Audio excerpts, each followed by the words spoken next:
Hello friends. आज हम बात करेंगे बैलेंस शीट के बारे में। हम देखेंगे कि बैलेंस शीट क्या होती है और इसके क्या-क्या कंपोनेंट्स होते हैं, क्योंकि बैलेंस शीट एक बहुत ही महत्वपूर्ण स्टेटमेंट होता है जो हम सभी बैंकर्स के लिए समझना बहुत ही आवश्यक होता है। जब तक हम बैलेंस शीट को नहीं समझेंगे, जब तक हम कोई भी लैंडिंग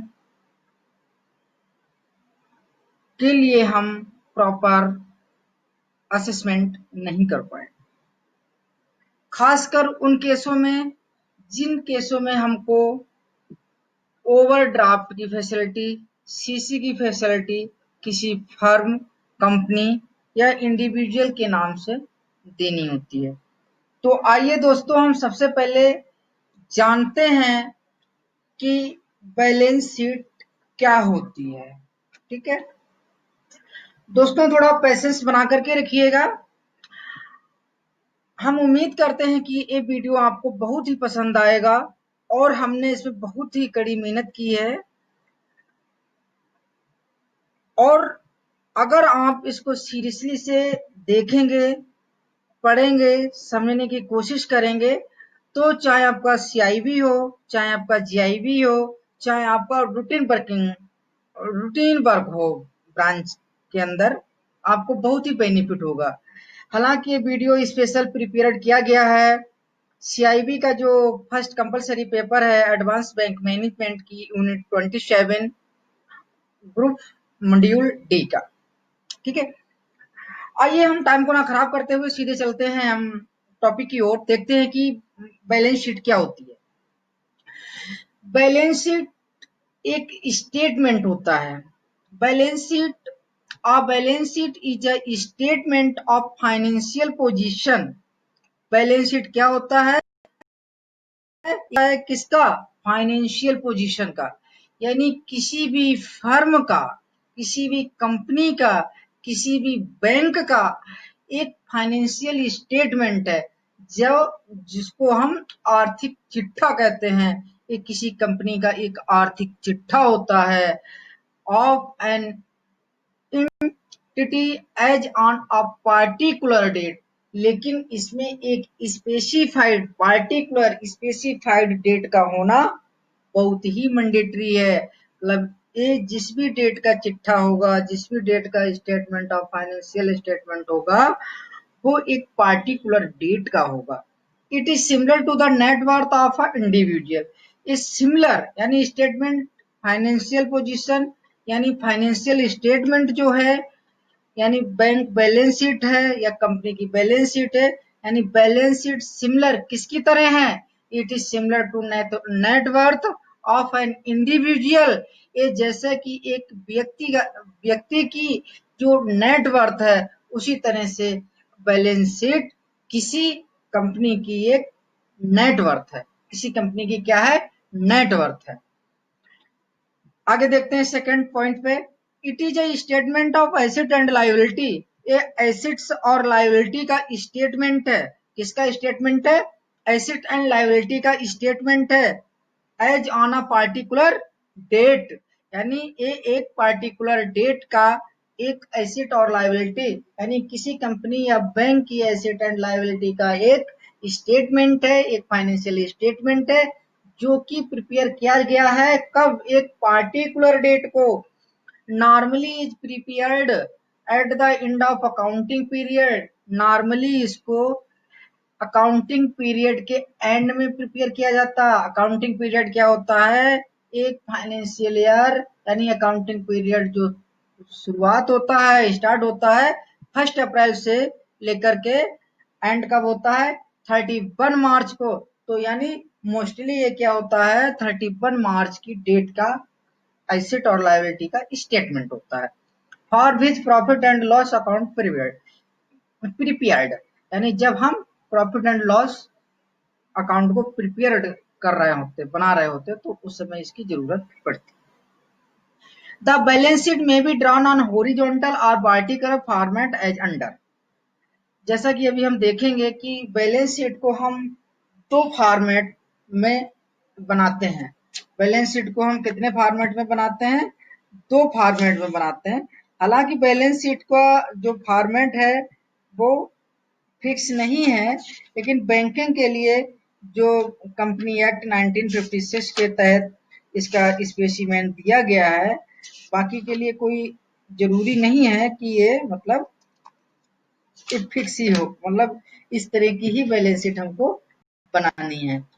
फिर भी हम देख देख लेते हैं कि ये इसको हम 2 तरह से ड्रा करते हैं। बैलेंस शीट को हम 2 तरह से ड्रा करते हैं, horizontal and vertical.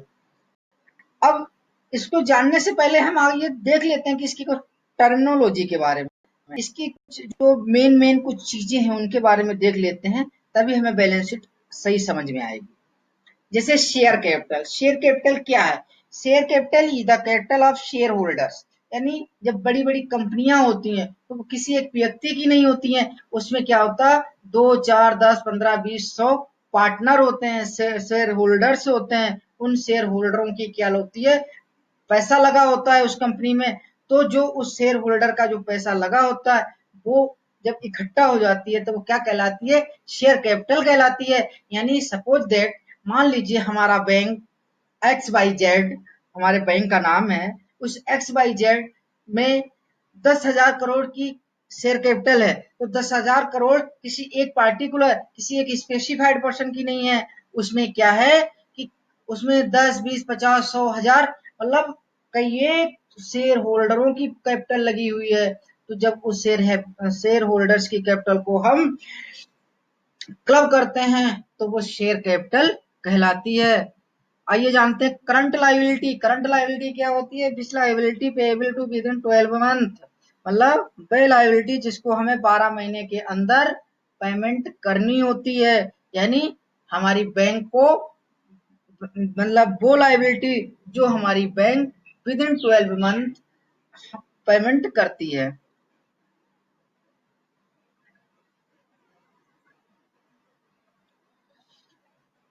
Long term liability या नॉन करंट एसेट। अभी हमने करंट एसेट पढ़ा था, वो सॉरी करंट लायबिलिटी पढ़ा था। करंट लायबिलिटी तो मतलब वो लायबिलिटी होती है जो हमें 12 महीने के अंदर विद इन 12 मंथ हमें पेमेंट करनी होती है। लॉन्ग टर्म लायबिलिटी या हम कह सकते हैं नॉन करंट लायबिलिटी, यानी which liability payable to after 12 month, यानी वो लायबिलिटी मतलब हमारी बैंक की या हमारी कंपनी की या किसी प्रोप्राइटरशिप फर्म की या पार्टनरशिप फर्म की या ज्वाइंट वेंचर की, वे लायबिलिटी जो वो 12 मंथ के बाद में पेमेंट करता है। Fix asset. फिक्स एसेट क्या होती है? Which asset usable for long term, मतलब वो कोई भी एसेट जो लॉन्ग टर्म के लिए यूज की जाए, लॉन्ग टर्म के लिए यूज की जाए, ठीक है, और जो हमें आंखों से दिखाई दे, जिसका एक शेप हो, जैसे plant and machinery, vehicle, furniture, computers etcetera. Non current asset. Non current asset दोस्तों वो एसेट होती है जो हमें देखने में तो करंट एसेट लगती है, यानी look like a current asset but not a current asset, मतलब देखने में तो करंट एसेट होती but not a current assets, लेकिन वो करंट एसेट नहीं होती है। जैसे such electricity security deposit with the electricity department. जैसे मान लीजिए हमारी ब्रांच का बिजली का जो बिल है, उसका जो हमने मीटर लगवाया है, उसकी एक टोकन मनी हमने as a security electricity department के पास जमा की है। तो वो है क्या? करंट लायबिलिटी, करंट एसेट है, बट करंट एसेट ही है, लेकिन नहीं वो करंट एसेट नहीं है, दिखाई दे रही है करंट एसेट की तरह। हमने जो सिक्योरिटी इलेक्ट्रिसिटी डिपार्टमेंट को जमा की है, डिपॉजिट की है, बट वो बट वो करंट एसेट नहीं है। वो क्या है? नॉन करंट एसेट है, क्योंकि हमारा हम बिजली का बिल अभी तो बंद नहीं करेंगे, वो तो 10 साल 20 साल 50 साल तक चलती रहेगी। Current asset which asset received within 12 month such as FDR etcetera. Current asset वह एसेट होती है जो हमें 12 मंथ से पहले रिसीव हो। जैसे कि मान लीजिए हमारी बैंक ने किसी किसी अदर कॉमर्शियल बैंक में या कहीं भी एक कोई एफडी बनवा रखी है और उसका पेमेंट हमारी बैंक को विद इन 12 मंथ मिलना है तो वो करंट एसेट हो जाएगी। Tangible asset and fictitious, tangible assets and fictitious asset, ये क्या होती है? Which asset is not a showing with eyes, मतलब ऐसी टेंजिबल एसेट्स, सॉरी यहाँ पर इंटेंजिबल लिखना था, वो टेंजिबल लिख दिया। Which asset is not showing with eye, जो आंखों से ना दिखाई दे वो क्या कहलाती है? इंटेंजिबल एसेट कहलाती है। नेटवर्थ क्या होती है? Net worth including such as on share capital and profit reserve and plus, यानी नेटवर्थ में क्या शामिल हो जाएगा? जो जो शेयर होल्डर्स की, मतलब शेयर होल्डर्स की कैपिटल है, प्रॉफिट है, रिजर्व एंड सरप्लस है, इन नेटवर्थ में शामिल हो जाएगा। टेंजिबल नेटवर्थ कैसे निकालेंगे? ग्रॉस नेटवर्थ में से हम इंटेंजिबल एंड फिक्टिशियस एसेट को माइनस कर देंगे। इसमें दो चीजें और आती हैं, एक अनक्यूटेड शेयर और एक क्यूटेड शेयर। इनको जरा थोड़ा ध्यान से समझ लीजिएगा सो दैट आपको बैलेंस शीट समझने में कोई दिक्कत ना हो। अनक्यूटेड शेयर कौन से होते हैं? Which are not traded in the stock exchange और एनी अदर मार्केट, मतलब अनक्यूटेड शेयर वैसे वो शेयर होते हैं जिनको कहीं भी मार्केट में सेल नहीं किया जा सकता है, मतलब वो sorry, which are not traded in the stock exchange, जो स्टॉक एक्सचेंज में ट्रेड नहीं किया जा सकते हैं, ना ही एनी अदर मार्केट, ना ही किसी अन्य मार्केट में जिनको शेयर किया जा सकता है। यानी हम सिंपल से कह सकते हैं कि अनक्यूटेड शेयर वे शेयर होते हैं जो स्टॉक एक्सचेंज में लिस्टेड नहीं होते हैं। Quoted shares including all shares prices quoted on our recognised stock exchange, जो एक रिकॉग्नाइज्ड स्टॉक एक्सचेंज में क्या होते हैं? स्टॉक एक्सचेंज में क्या होते हैं? लिस्टेड होते हैं। ठीक है, अब दोस्तों आगे हम चलते हैं, देख लेते हैं कि बैलेंस शीट के बारे में। आइए दोस्तों, ये रहा आपकी बैलेंस शीट। सबसे पहले हम देखेंगे हॉरिजॉन्टल फॉर्मेट में। ठीक है, किसमें देखेंगे? हॉरिजॉन्टल फॉर्मेट में। एक कोई जो भी बैलेंस शीट होती है, उस बैलेंस शीट के दो पार्ट होते हैं। अगर वो जो बैलेंस शीट होती है वो टू टाइप से, मतलब टू फॉर्मेट होते हैं उसके, एक हॉरिजॉन्टल होता है, दूसरा वर्टिकल होता है। मोस्टली हॉरिजॉन्टल ही यूज किया जाता है। हाउएवर, अब देखिएगा हॉरिजॉन्टल, यानी इसमें दो पोर्शन होते हैं बैलेंस शीट के। एक होता है लाइबिलिटीज का, दूसरा होता है एसेट का। लाइबिलिटी को हम सोर्स ऑफ फंड भी कहते हैं। लाइबिलिटी को हम क्या कहते हैं? सोर्स ऑफ फंड कहते हैं। यानी लाइबिलिटी कब होगी? हम जब किसी से पैसा उठाएंगे, जब हम किसी पैसे से उठाएंगे तो वो क्या होगा? सोर्स ऑफ फंड होगा। और अब उस हम फंड से क्या करेंगे? कुछ एसेट क्रिएट करेंगे, यानी हम बिजनेस में इन्वेस्ट करेंगे एटसेट्रा, तो वो क्या हो जाएगा? यूजेज ऑफ फंड हो जाएगा। तो आइए दोस्तों ध्यान से देखिएगा, अब आ गया है मेन टॉपिक पे, हम चलते हैं। देखिए दोस्तों, सबसे पहला क्या है? आउन फंड। आउन फंड मतलब शेयर होल्डरों की अपनी प्रॉपर्टी, शेयर होल्डरों की अपनी कैपिटल, शेयर होल्डर की अपनी पूंजी, यानी शेयर होल्डरों का अपना पैसा। ठीक है, मतलब हमारी, जैसे मान लीजिए हमने हमारी कोई फर्म है, उस फर्म में जो हमारा अपना पैसा है वो हमारा आउंड फंड कहलाएगा। In case of company called share capital. अगर यही चीज अगर किसी कंपनी में है तो वो शेयर होल्डर, मतलब शेयर कैपिटल कहलाएगी। जैसे बैंक में शेयर कैपिटल होती है, या कंपनी है, बड़ी बड़ी कंपनियां हैं जिसमें हजारों शेयर होल्डर होते हैं, तो वो क्या कहलाते हैं? कैपिटल कहलाते हैं। यानी कैपिटल सच है पेड अप कैपिटल। अब कैपिटल में जैसे पेड अप कैपिटल हो गई, अथराइज्ड कैपिटल हो गई, कार्ड अप कैपिटल हो गई, एटसेट्रा। हालांकि अथराइज्ड कैपिटल को मेंशन नहीं किया जाता है बैलेंस शीट में, फिर भी आपको नॉलेज से पता होना चाहिए। ठीक है, अब आउंड फंड में पहला क्या हो गया? कैपिटल। अब वो कैपिटल में चाहे वो आउंड फंड हो, चाहे वो शेयर कैपिटल हो। दूसरा इसमें आ जाएगा रिजर्व एंड सरप्लस। दूसरा क्या आ जाएगा? रिजर्व और surplus. Reserve and surplus not more than 25% of net profit, यानी रिजर्व और सरप्लस होते हैं जो कंपनी को टोटल प्रॉफिट होता है उसका 25% से ज्यादा हम रिजर्व और सरप्लस में नहीं डालेंगे। रिजर्व और सरप्लस में 25% से ज्यादा हम नहीं डालेंगे। ठीक है, आइए अब देख लेते हैं कि reserve. Reserve, there are three reserve. There are, ये देखिए दोस्तों, देयर आर 3 रिजर्व सच है जनरल रिजर्व, रिवैल्यूएशन रिजर्व और कैपिटल रिजर्व। यानी रिजर्व जो होता है, रिजर्व एंड सरप्लस में 3 चीजों को शामिल किया जा सकता है। पहला जनरल रिजर्व, जनरल रिजर्व में क्या होता है, जनरल रिजर्व में हम प्रॉफिट को इंक्लूड करेंगे। Revaluation of reserve, revaluation of reserve का मतलब हुआ कि जब कंपनियों को लगता है कि हम लॉस में जा रहे हैं, तो उनके पास जो एसेट पड़ी होती है तो उनका रिवैल्यूएशन करती है। तो उस समय अगर प्रॉफिट बढ़ जाती है, मतलब एसिड बढ़ जाती है, तो वो इसमें ऐड होती है। ठीक है, अब आइएगा देखते हैं third capital reserve. Capital reserve यानी शेयर कैपिटल, जैसा कि आप लोगों को पता ही है। ओके दोस्तों, थर्ड आपका आ जाएगा प्रॉफिट। थर्ड क्या आ जाएगा आपका, थर्ड दोस्तों क्या आ जाएगा आपका, प्रॉफिट आ जाएगा। प्रॉफिट यानी जनरल रिजर्व, इसमें हमने पहले देख चुका हूँ रिवैल्यूएशन। तो ठीक है, जो हमारी लायबिलिटी साइड में है, पहला हमारा अमाउंट फंड आएगा यानी नेटवर्थ आएगा। अगर इन केस का कंपनी तो शेयर कैपिटल कहलाएगा।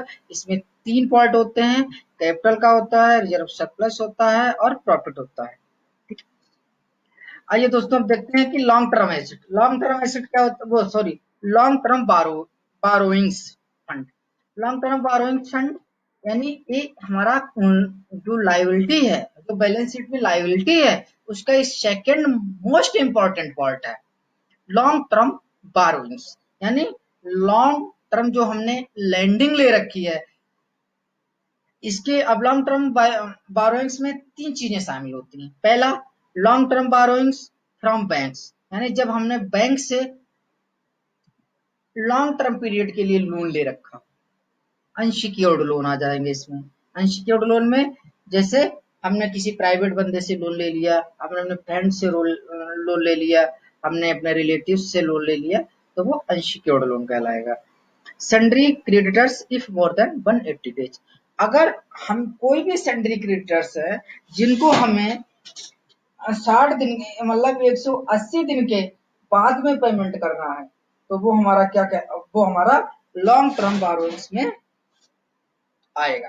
यानी कंपनी जो है, अब लायबिलिटी क्या है, यानी कंपनी लायबिलिटी का मतलब क्या हुआ दोस्तों, लायबिलिटी का मतलब हुआ कि हम फंड कहां कहां से लेके आएंगे। तो जैसे पहले हमने पढ़ा था, जैसे हमने फर्स्ट पॉइंट पढ़ा था, उसमें फंड कहां कहां से लेके आए थे, कैपिटल यानी शेयर होल्डर्स की capital, reserve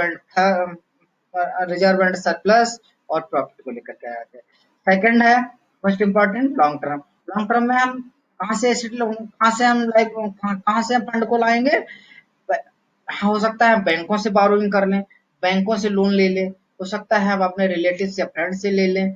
sundry creditors, creditors यानी हमने माल को उधार किसी से खरीद रखा है, उसका अभी पेमेंट करना है, लेकिन उसने कहा है कि आप वो ऐसा करिएगा, मोर देन मतलब आप 6 महीने के बाद में दे देना पेमेंट, मेरे को कोई ऑब्जेक्शन नहीं है।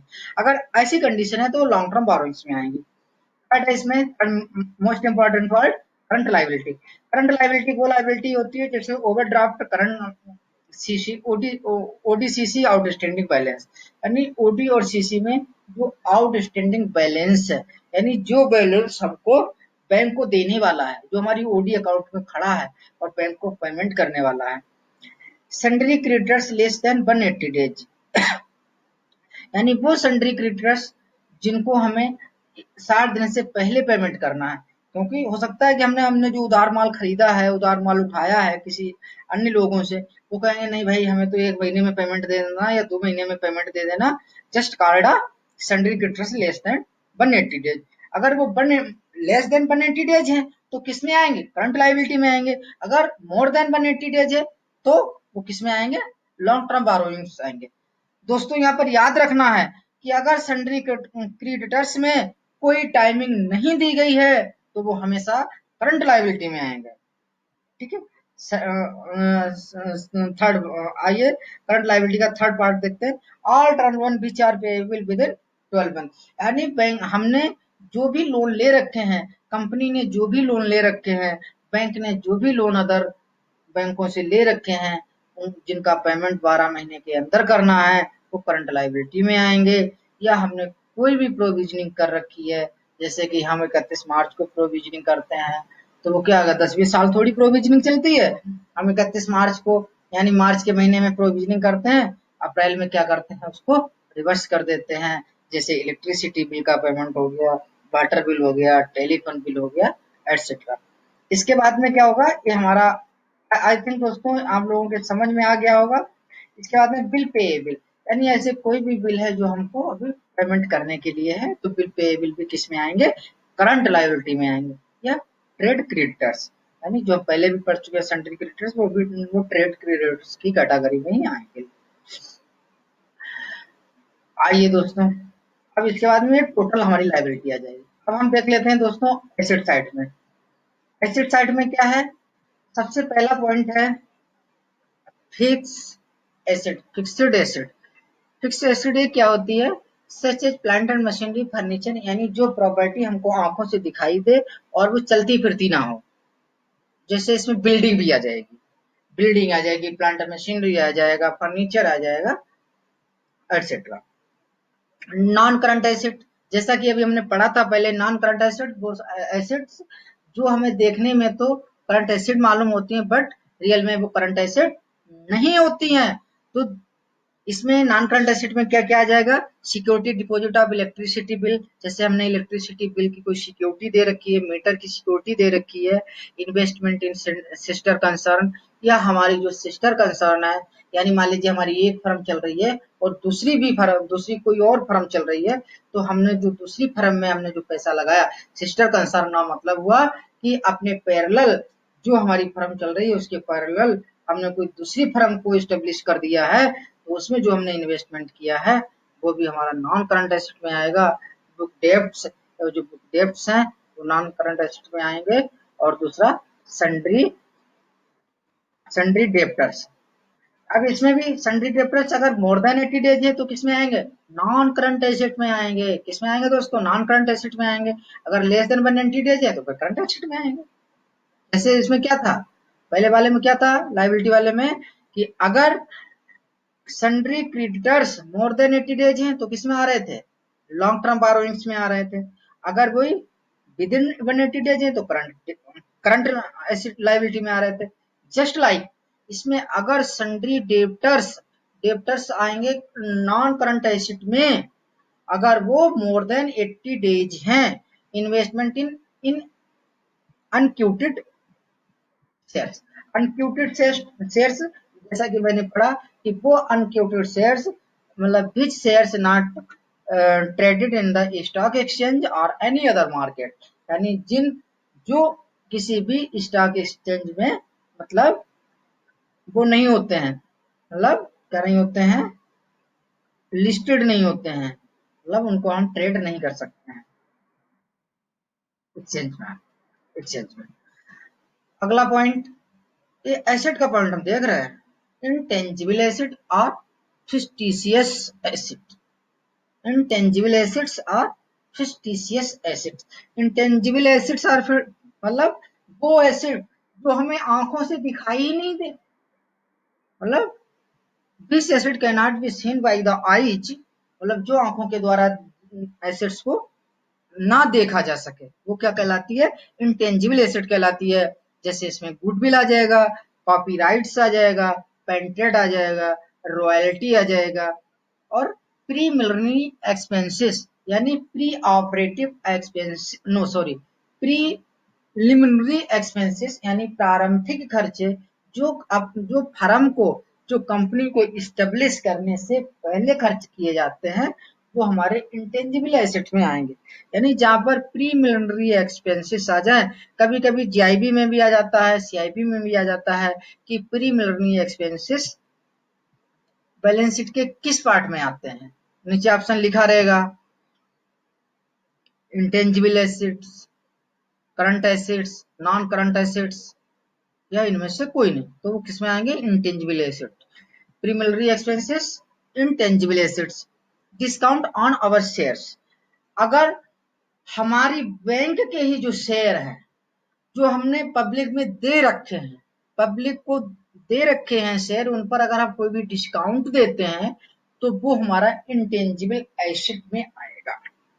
अकोमुलेटेड ऑफ लॉसेस, जैसे अगर हमको एक साल में मान लीजिए 500 करोड़ का लॉस हो गया, अब हम अगली साल नेक्स्ट ईयर अगर हमें मान लीजिए प्रॉफिट होता है, अगर हमें नेक्स्ट ईयर प्रॉफिट हो जाता है 400 करोड़ का, तो जो 500 करोड़ की हमें लॉस हुआ है, उस लॉस को हम नेक्स्ट ईयर जो हमें 500 करोड़ प्रॉफिट हुआ है उसमें एक बार में ही माइनस नहीं कर देंगे। अगर एक बार में माइनस कर देंगे तो हम 100 करोड़ लॉस में रहेंगे। तो हम क्या करेंगे कि जो 500 करोड़ हमको लॉस हुआ था लास्ट फाइनेंशियल ईयर में, उसको हम 4 साल में, 3 साल में, 5 साल में एडजस्ट करेंगे। यानी हम अगर 5 साल में एडजस्ट करेंगे तो क्या हो जाएगा, 100 करोड़, यानी हमें 500 करोड़ का लॉस हुआ तो 100 करोड़ का लॉस जो है वो 5 साल में हम अकुमुलेट कर लेंगे। यानी अगर हमको इस करंट फाइनेंशियल ईयर में हमें 400 करोड़ का लॉस प्रॉफिट हुआ, तो उसमें पिछली साल का जो 500 करोड़ हमें लॉस हुआ था, तो उस हम 500 करोड़ को 5 साल में हम अकुमुलेट कर लेते हैं। ये फिक्स नहीं है, पांच में भी कर सकते हैं, 2 में भी कर सकते हैं, 3 में भी कर सकते हैं। वो इसलिए करते हैं अकुमुलेटेड क्योंकि हमें एकदम से लॉस ना हो। जैसे कि अगर हम 500 करोड़ का एक ही बार में करेंगे, हमें प्रॉफिट 400 करोड़ का, तो 100 करोड़ लॉस में रहेंगे। तो हम क्या करेंगे, हमने 100 करोड़ लॉस को हम अकुमुलेटेड कर लेंगे, तो फिर हमको 300 करोड़ का प्रॉफिट हो जाएगा। करंट एसेट, करंट एसेट आपको पता ही है कि करंट एसेट वे एसेट होती है जो 12 मंथ के अंदर मतलब कैश में चेंज हो जाए। कैश जैसे कैश बैलेंस हो गया, करंट एसेट जैसे कैश बैलेंस हो गया, बैंक बैलेंस हो गया, FD, FDR for any periods, यानी वह कोई भी एफडीआर जो किसी भी टेन्योर की बनाई गई है। ये नहीं है कि अगर हमने 10 साल की एफडीआर बनाई है वो करंट एसेट में नहीं आएगी, वो भी करंट एसेट में आएगी।